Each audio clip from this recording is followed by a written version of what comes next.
there was I was dealing with, this is a few months back, I was dealing with a question of, stupid topic, but the meaning of life, right? What's the meaning? How could that be stupid, though? Well, in a it's sense, just trite. It's trite. You're not supposed to think about it. It's something you ask your parents when you're young. Yes. They tell you don't worry about it, or they say, Go get a job, hippie. Yeah, exactly. Go get a job, you freaking hippie. Or here's God. God is the meaning of life, right? Yeah.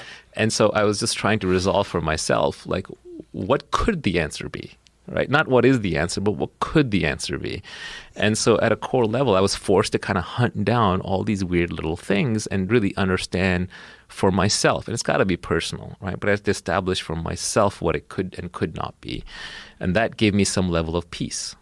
So now I don't have to keep asking that question over. What is the meaning of life? I mean, I think the question is more interesting than the answer. Everyone should explore this on their own. But let me just explore a few parts with you, right? Okay.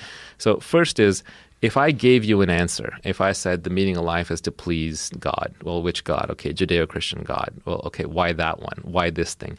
The problem is it's a why question. You can keep asking why forever.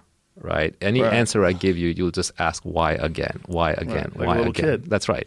And you end up in a place called Agrippa's trilemma. Okay, this is a philosophical exercise, but I kind of thought it through, then Googled around, and there's a thing called Agrippa's trilemma. And Agrippa's trilemma says that any questioning like this, the why, will always end in one of three places. Okay, first is infinite regress. Right? Why? Because of this. Why that? Why that? And just keep going forever.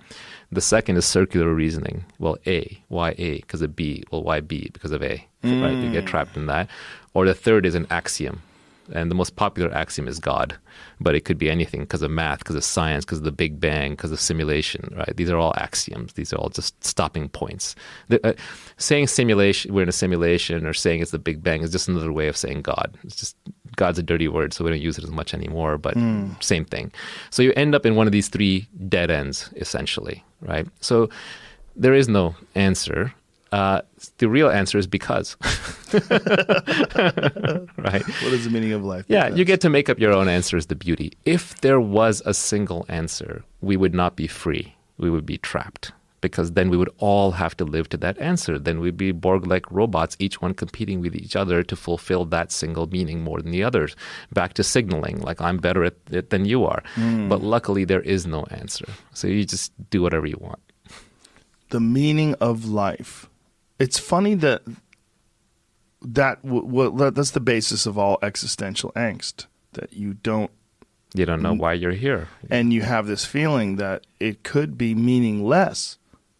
It is. I mean, when you start pondering the multiverse, the universe, the galaxies, the solar system, the planet, the organism, the cells inside the organism, the bacteria, the parasites, Right. the symbiotic relationship we have to our environment, and you start going, Jesus Christ, what? Am I just a little piece of this thing? It's like, Well, the answers to all the great questions are paradoxes. yeah. So, for example, you're asking, like, do I matter? That's like really the question you Right. asked, right? Well, how do I matter in this infinite universe? Well, on the one hand, you're separate.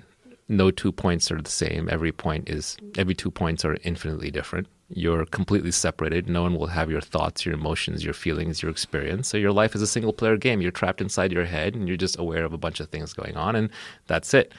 On the other hand, I cannot say the words Joe Rogan without invoking the entire universe. Joe Rogan, alien comes along, says, what's that? Joe Rogan. What's Joe Rogan? It's a human. What's a human? Bipedal ape. What's an ape on the earth? What's the earth? Planet. What's a planet? Solar system.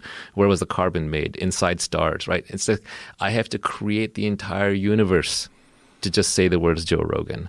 So in that sense, you're connected to everything. It's inseparable.